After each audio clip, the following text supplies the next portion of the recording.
سلام دوستان عزیز، امیدوارم حالتون عالی باشه. خوش اومدین به اولین ویدیو کانال من امروز تصمیم گرفتم اولین ویدیو رو با فال تاروت جذاب و انرژی بخش شروع کنم. خوشحال میشم که به خانواده 120,000 نفری اینستاگرام من بپیوندید و در اونجا هم همراه من باشید. خب برای اینکه فالمون رو شروع کنیم نیاز داریم که انرژی شما در سطح بالایی قرار بگیره و بتونید انرژیتون رو با انرژی تاروت همسو بکنید. بنابراین اول 2 نفس عمیق بکشیم با هم دیگه.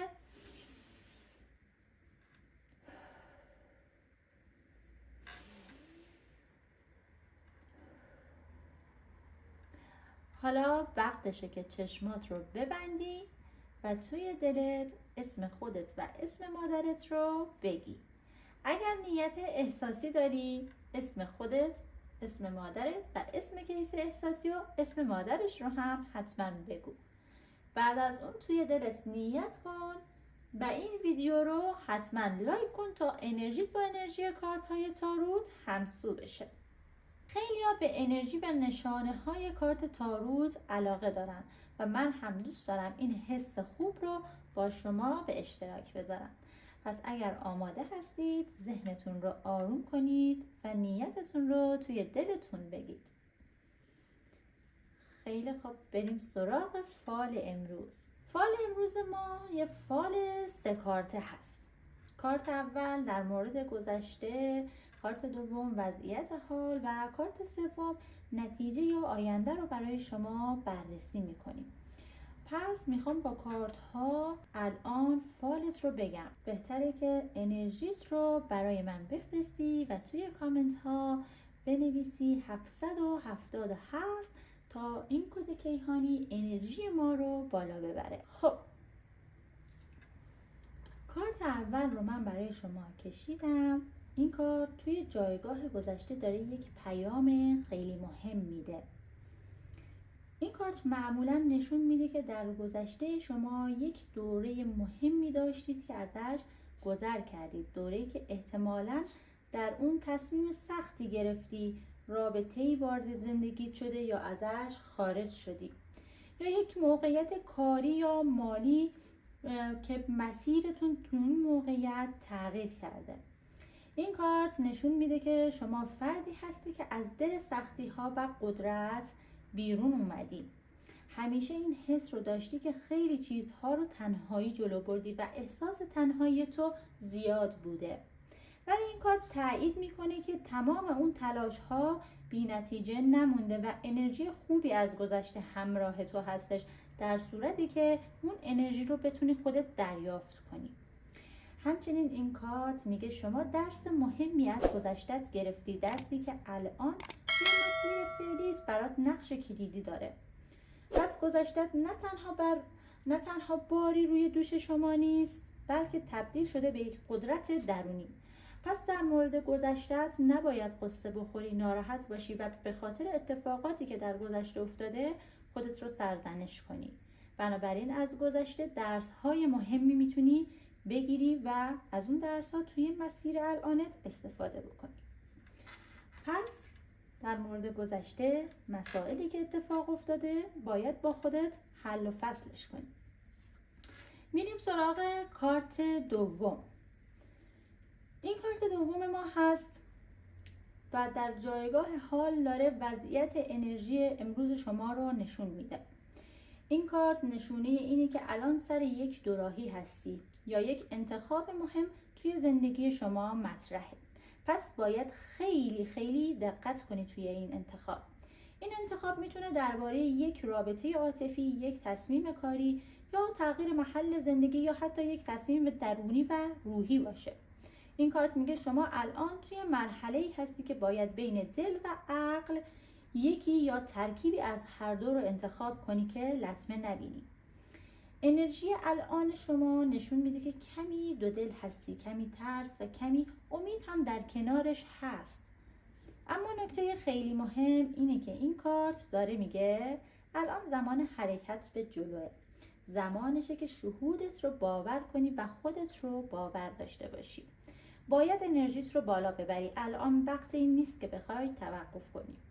اگه تازه وارد یک رابطه شدی یا یکی قرار وارد زندگیت بشه، این کارت تایید میکنه که این انرژی میتونه تبدیل به یک رابطه معنیدار بشه. اما اگر میخوای وارد رابطه بشی، خیلی باید حواست رو جمع کنی. در مورد طرف مقابلت خیلی باید سنجیده رفتار کنی. یک سری اشتباهات در گذشته داشتی، مخصوصا توی روابط عاطفی.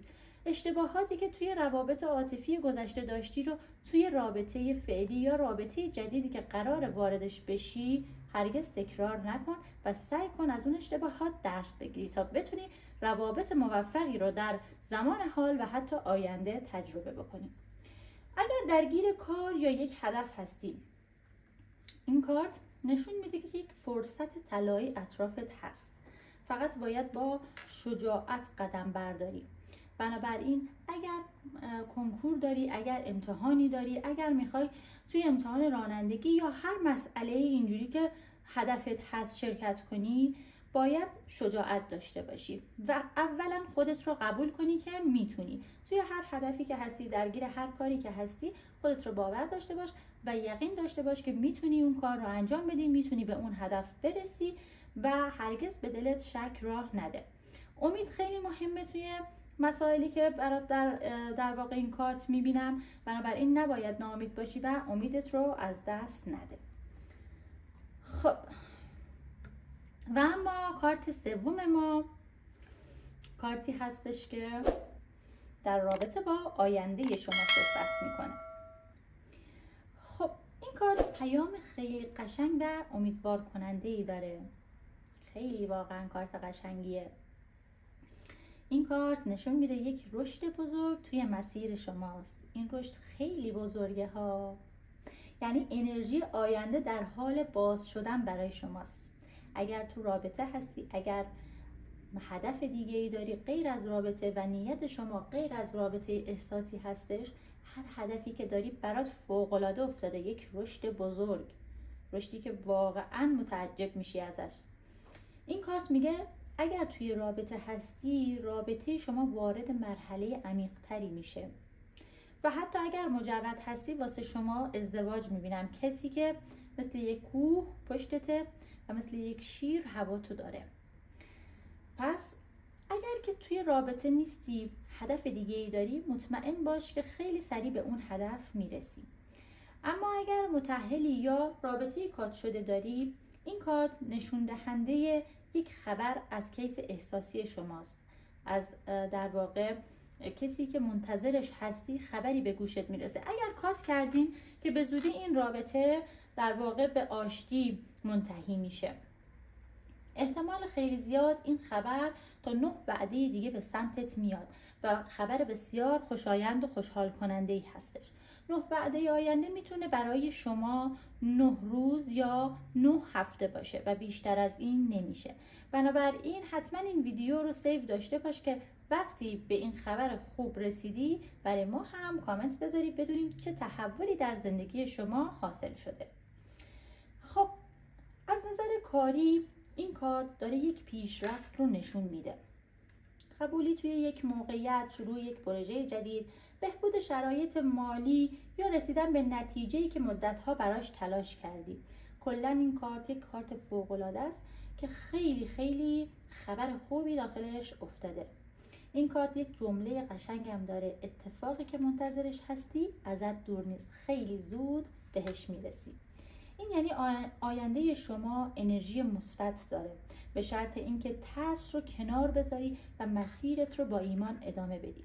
یادت نره که امید به خداوند خیلی مهمه. اگر امیدت رو از دست بدی، اون چه که قراره بهت برسه از جلو راهت کنار میره. پس امیدت رو به خدا از دست نده و با ایمان جلو برو، پیش برو و مطمئن باش که به هر آنچه که توی دلت هست خواهی رسید.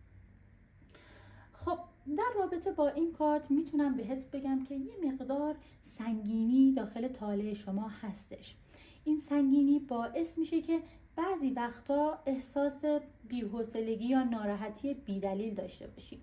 پس برای این سنگینی بایستی یک قدمی برداری که بتونی این سنگینی رو رفع کنی. اما این سنگینی توی روابط عاطفی، کاری و مالی شما هم سایه انداخته.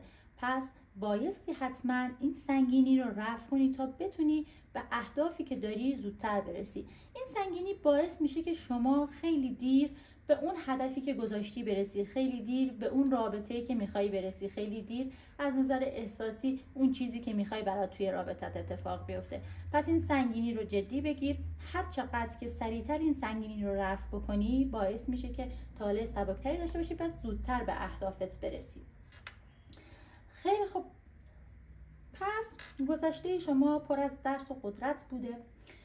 حال شما نیازمند یک انتخاب آگاهانه است و آینده شما روشن، رو به رشد و همراه به رسیدن به یک خواسته مهمه. اما سنگینی توی آینده شما هست، در حال حاضر هم وجود داره که این سنگینی اگر رفع نشه ممکنه که اتفاقاتی که منتظرش هستید با تأخیر بسیار زیادی بهش برسید.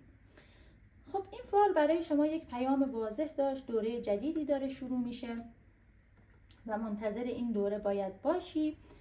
و در آخر باید بهت بگم که مرسی که تا آخر ویدیو همراه من بودی. امیدوارم فال امروز برای شما انرژی خوب و پیام مثبتی داشته باشه. اگر این سبک محتوا رو دوست دارید حتما ویدیوی ما رو لایک کنید، کانال ما رو سابسکرایب کنید و کامنت بذارید که انرژی شما رو بگیرم و فیدبک بتونم بگیرم برای ویدیوهای بعدی. تا ویدیوهای بعدی مراقب خودتون باشید. خدا نگهدار.